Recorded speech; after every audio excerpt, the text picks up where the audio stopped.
2024 में जम्मू सेक्टर में शिवखोरी मंदिर को जाते हुए यात्री और इस साल अप्रैल में पहलगाम में मासूम पर्यटक इस खतरनाक ट्रेंड के विशेष उदाहरण हैं। पहलगाम तक पाप का ये घड़ा भर चुका था। जो दुर्दशा कल आपने पाकिस्तान एयरफील्ड्स की देखी और शायद आज भी एयर मार्शल भारती की प्रेजेंटेशन में पाकिस्तान के ड्रोन्स और वेपनाइज्ड यूएवीज से की गई हमलावर कोशिशें भी इस ग्रिड के कारण नाकाम हुई। जब हौसले बुलंद हों तो मंजिलें भी कदम चूमती हैं। आज आप सब के साथ भारतीय सेना के एयर डिफेंस मेजर्स जो कि हमने इंडियन एयरफोर्स के साथ मिलजुल कर तालमेल में लिए, उसके बारे में कुछ बातचीत करूंगा। इस विषय में मैंने कल भी कुछ टिप्पणी करी थी, लेकिन आज मैं इस युद्ध के अहम एस्पेक्ट के बारे में आपको थोड़ा और पर्सपेक्टिव देना चाहता हूं। हमें एयर डिफेंस ऑपरेशन सिंदूर के एयर डिफेंस की कार्रवाई को एक कॉन्टेक्स्ट में समझने की आवश्यकता है। मैंने आपको कल बताया था कि पिछले कुछ सालों में आतंक की गतिविधियों का कैरेक्टर जो है उसमें कुछ बदलाव आ रहा था। अब हमारी मिलिट्री के साथ साथ मासूम सिविलियंस जो कि अपना बचाव करने में विफल थे, उन पर भी हमले हो रहे थे। 2024 में जम्मू सेक्टर में शिवखोरी मंदिर को जाते हुए यात्री और इस साल अप्रैल में पहलगाम में मासूम पर्यटक इस खतरनाक ट्रेंड के विशेष उदाहरण हैं। पहलगाम तक पाप का ये घड़ा भर चुका था।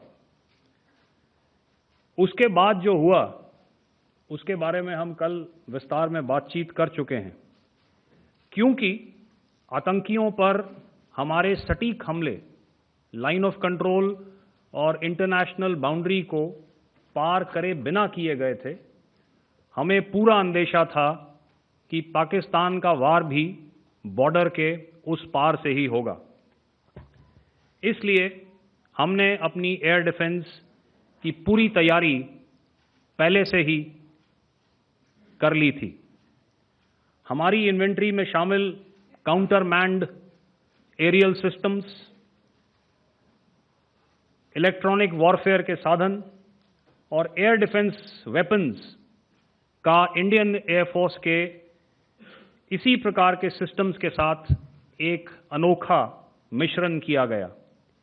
इसलिए आपने देखा कि जब जब पाकिस्तान एयरफोर्स ने हमारे एयरफील्ड्स और लॉजिस्टिक इंस्टॉलेशंस में 9 और 10 मई की रात को लगातार हमले किए, वो इस मजबूत एयर डिफेंस ग्रिड के सामने विफल हो गए। आपके सामने इस ग्रिड को एक तरीके से दर्शाया गया है। आप देख रहे हैं कि इंटरनेशनल बाउंड्री से कितनी layers, radars, counter unmanned aerial systems, उसके पीछे शोल्डर फायर्ड वेपन्स, हमारे विंटेज एयर डिफेंस वेपन्स जो कि काफ़ी सालों से हमारी सेना में हैं। एयर मार्शल भारती ने भी उसके बारे में बात करी। और लास्ट में हमारे modern air defence weapon systems. तो कोई मौका नहीं था कि पाकिस्तान एयरफोर्स ये मल्टी टीयर डिफेंस को पार करके पीछे हमारी एयरफील्ड्स या लॉजिस्टिक इंस्टॉलेशंस को टारगेट कर पाए। ये जो डायग्राम आप अपने सामने देख रहे हैं, ये मुझे एक इंसिडेंट की याद दिला रहा है।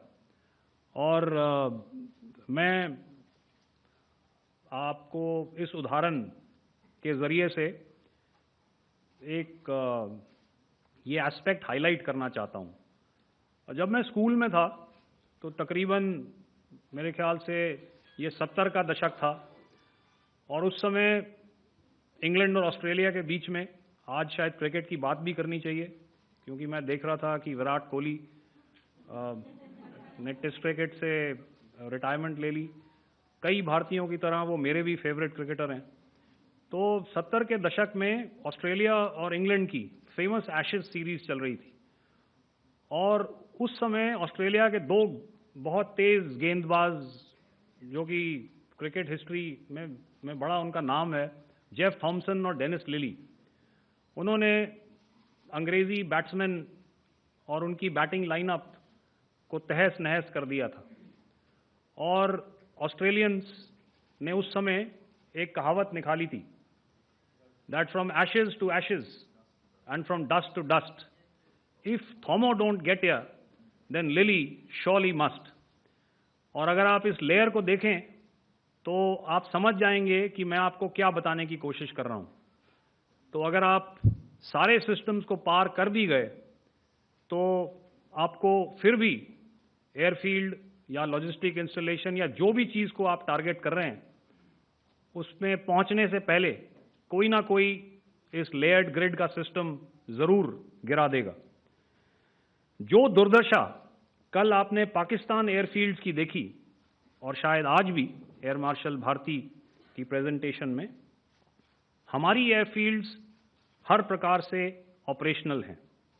यही नहीं, पाकिस्तान के ड्रोन्स और वेपनाइज्ड यूएवीज से की गई हमलावर कोशिशें भी इस ग्रिड के कारण नाकाम हुई और जो बचे कुचे ड्रोन्स थे उन्हें हमारे शोल्डर फायर्ड हथियारों से मार गिराया गया। मैं यहां पर अपनी बॉर्डर सिक्योरिटी फोर्स की भी सराहना करना चाहता हूं।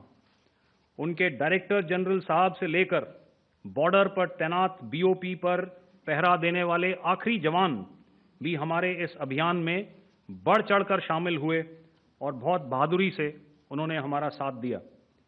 उनके काउंटर अनआर्म्ड सिस्टम्स भी हमारे इस मल्टी टियर्ड एयर डिफेंस ग्रिड का हिस्सा थे, जिसके कारण पाकिस्तान की नापाक हरकतों का विनाश किया गया।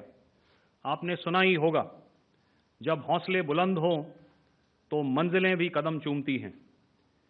In the end, I would like to highlight again that in every single domain that Operation Sindhur has been prosecuted, there has been absolute synergy between the three services.